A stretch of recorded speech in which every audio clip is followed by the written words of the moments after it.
ত্রয়োদশ জাতীয় সংসদ নির্বাচনকে ঘিরে প্রত্যেকটি কেন্দ্রেই ভোটের সরঞ্জাম, নিরাপত্তা কর্মী সহ পুলিশ, আনসার, বিডিবি এবং যে সকল প্রিজাইডিং অফিসার রয়েছেন তারা তাদের নিজ নিজ কেন্দ্রে অনেকেই চলে যাচ্ছেন, তা আমরা সরাসরি দেখানোর চেষ্টা করছি।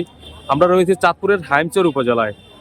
এই উপজেলায় 32টি কেন্দ্র রয়েছে এবং এটি একটি প্রত্যন্ত নদীভাঙ্গা অঞ্চল। এখানে নদীর মাঝখানে যে মেঘনা চরাঞ্চল রয়েছে সেখানে কয়েকটি ভোট কেন্দ্র রয়েছে এবং নদীর যে জনপদ রয়েছে, নদীর পূর্ব সেই জনপদেও বেশ কয়েকটি কেন্দ্র রয়েছে। তবে প্রত্যেকটা কেন্দ্রেই এখানকার যে সকল ভোটের যে সরঞ্জাম সেগুলো নিয়ে যাচ্ছে এবং সকালেই ব্যালট নিয়ে যাবেন এমনটাই আমাদেরকে জানিয়েছেন। তবে আমরা এখানকার ড্রাইভারদের সাথে কথা বলেছি, ড্রাইভাররা আমাদেরকে অনেকটা অসন্তোষের বিষয় জানিয়েছেন।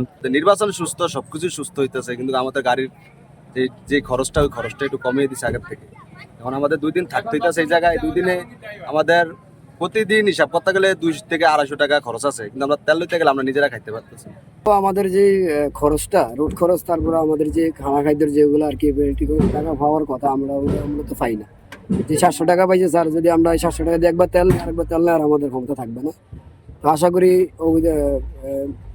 আমাদের কিছু টাকা আরো মানে যদি দিতে হতো, 1.5 টাকা দিত তাহলে হয়তো আমরা চলতে পারতাম। কিন্তু যে টাকা দিচ্ছে স্যার, আমাদের তেল ছাড়া রোড খরচ হয়ই না।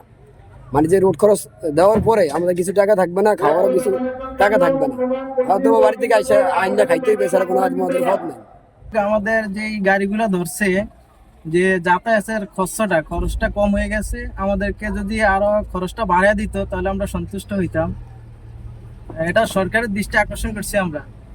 এটা তো একদম সর্বনিম্ন দিচ্ছে 600, 700, 1000 এরকম। 2000 টাকার উপরে দিলে হয়তো সন্তুষ্ট হইতাম আমরা। 2500 বা 3000 এরকম দিলে সুন্দর হইতো। মানে আপনার তেল খরচ আছে, নিজের খরচ আছে, মোবাইল খরচ আছে, এরপর আপনার আসা যাওয়া 3-4 বার আপ ডাউন, এমনি তো এটা হচ্ছে না। আমরা ত্রয়োদশ জাতীয় সংসদ নির্বাচনকে নিয়ে যারা এই এখানে যে লজিস্টিক সাপোর্ট দিবেন, গাড়ি দিয়ে যারা আসলে যাতায়াতের বিভিন্ন সরঞ্জাম নিয়ে আনার যে কাজে তারা থাকবেন, আসলে অনেক ড্রাইভারের সাথে আমরা কথা বলেছি। আমরা আমাদের সামনে দেখতে পাচ্ছেন যারা রয়েছেন তারা সকলেই ড্রাইভার, তবে তাদের অনেকটা অসন্তোষ আমরা লক্ষ্য করেছি। যে খরচটা দেওয়া হচ্ছে সেই খরচটা অনেকে বলছেন যে তারা তেল খরচ পুষিয়ে নিতেই তাদের অনেকটা হিমশিম হবে, এমনটাই আমাদেরকে জানিয়েছেন। অনেকেই আসলে আক্ষেপ করে বলছেন যে আসলে তাদের স্ত্রী সন্তান এবং রয়েছে, তাদের জন্যই তারা এই খরচ করার মতো সেই সুযোগ এখানে থাকছে না, বরঞ্চ নিজের পকেট থেকেই নাকি নির্বাচনে খরচ করতে হবে বলে আমাদেরকে এমনটাই জানিয়েছেন এখানকার ড্রাইভাররা।